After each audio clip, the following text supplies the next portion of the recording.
दोस्तों, जैसे कि आप देख रहे होंगे कि आजकल मीडिया में, सोशल मीडिया में गिग वर्कर्स का बारे में काफ़ी बातें सामने आ रही हैं, उनके अधिकारों को लेकर के, उनके ऊपर क्या अन्याय हो रहा है इसको लेकर के। तो गिग वर्कर्स को अगर हम आसान शब्दों में समझना चाहेंगे तो ये वो वर्कर्स हैं जो हमारी ई कॉमर्स कंपनीज जैसे Amazon, Flipkart, Blinkit, Zomato, Zepto, Ola, Uber के वर्कर्स हैं जो हमें सर्विसेज प्रोवाइड करके देते हैं। अगर हमें किसी भी सामान की ज़रूरत है तो वो टाइमली हमारे घर पे प्रोवाइड करते हैं, या हमारे ऑफिस जहाँ पे भी हमें रिक्वायरमेंट हो हमें टाइमली चीज़ें प्रोवाइड करते हैं। एक जगह से दूसरी जगह अगर हमें जाना हो तो हमें ये ओला उबर के थ्रू हमारे डेस्टिनेशन तक पहुंचाते हैं। ये वो वर्कर्स हैं जो दिन रात की परवाह किए बगैर, मौसम की ठंड, गर्मी, बारिशों की किसी की परवाह किए बगैर हमारी ज़रूरत की चीज़ें और हमारी रिक्वायरमेंट को फुलफिल करने के लिए दिन रात अपना एक करते रहते हैं।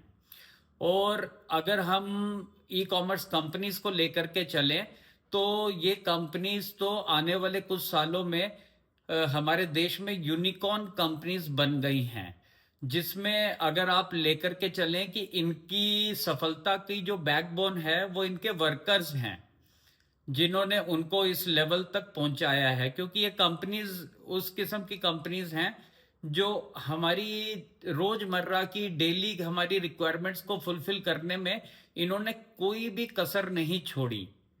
और उस कसर को पूरा करने के लिए जो वर्कर्स इनके लिए काम करते हैं वो आज अपने अधिकारों के लिए, अपने हक के लिए आवाज उठा रहे हैं अपनी कंपनी से। उसको हम लोग एक बार विस्तार में समझ लेते हैं कि उनकी एक्चुअल रिक्वायरमेंट क्या है। अब इन कंपनीज ने जो गिग वर्कर्स हैं उनको इस तरीके से अपॉइंट कर रखा है कि वो लेबर लॉ के अंदर आते ही नहीं हैं। इन्होंने उनको इंडिपेंडेंट कॉन्ट्रैक्टर के हिसाब से अपॉइंट कर रखा है, क्योंकि उनको जो भी वो सर्विसेज देते हैं उसके बदले में उनको एक कमीशन मिलती है। तो उनको एज ए कमीशन एजेंट की तरह रखा हुआ है। बट इसमें सबसे बड़ा इशू ये आ जाता है कि उनको ये कंफर्मेशन नहीं है कि उनको दिन में कितना काम मिलेगा, कितने दिन काम मिलेगा, किस हिसाब से मिलेगा, वो परमानेंट है कि नहीं है, कब उनको काम से निकाला जा सकता है। कोई भी रूल एंड रेगुलेशन इसके बीच में है नहीं। अगर हम एवरेज काउंटिंग के हिसाब से लें तो फुल टाइम और पार्ट टाइम के हिसाब से लाखों की संख्या में गिग वर्कर्स हमारे लिए पूरे देश भर में काम कर रहे हैं। 25 दिसंबर 2025 को इन गिग वर्कर्स ने स्ट्राइक अनाउंस कर दी, जिनका मेन मुद्दा यह था कि इनको भी जो लेबर लॉ के हिसाब से नॉर्मल वर्कर्स को जो बेनिफिट्स मिलते हैं, जो सोशल सिक्योरिटी मिलती है, इनको भी मिलनी चाहिए। इनको भी फेयर पे मिलना चाहिए, क्योंकि इनको जो भी कमीशन मिलती है उसमें क्या किस हिसाब से डिडक्शन वगैरह होते हैं उसके लिए इनको क्लैरिटी नहीं है। प्रॉपर सेफ्टी किट्स मिलनी चाहिए, क्योंकि ये जो भी सामान वगैरह हमें सप्लाई करते हैं तो अपनी बाइक्स वगैरह के ऊपर करते हैं।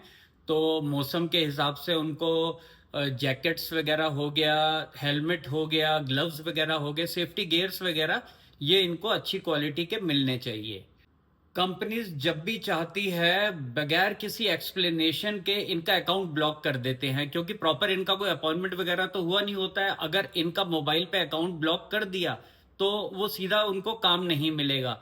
और उसके रिगार्डिंग अगर उनको कोई क्वेश्चन भी उठाना है तो वो उनको एक हेल्पलाइन नंबर के हिसाब से ही उसको डायल करना पड़ता है, जिसपे कंप्यूटराइज्ड रिप्लाई उनके पास आते हैं। वो उनकी एक डिमांड थी कि हमें इन पर्सन तो कोई चीज, कम से कम हमारी गलती कमी तो हमें बताई जाए।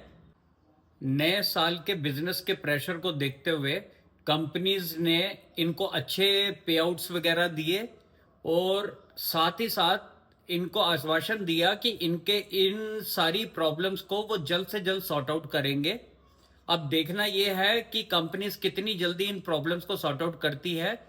इसी बीच अगर हम गवर्नमेंट की तरफ से देखे जाएं कि मिनिस्ट्री ऑफ लेबर की तरफ से उन्होंने भी अपनी तरफ से एक ड्राफ्ट तैयार किया है जो गिग वर्कर्स की जो भी उनको बेनिफिट्स मिल सकते हैं। आप सभी से रिक्वेस्ट है कि इस वीडियो को ज़्यादा से ज़्यादा लोगों को फॉरवर्ड और शेयर करें, जिससे सबको गिग वर्कर्स की प्रॉब्लम्स और उनके अधिकारों के बारे में पता चले।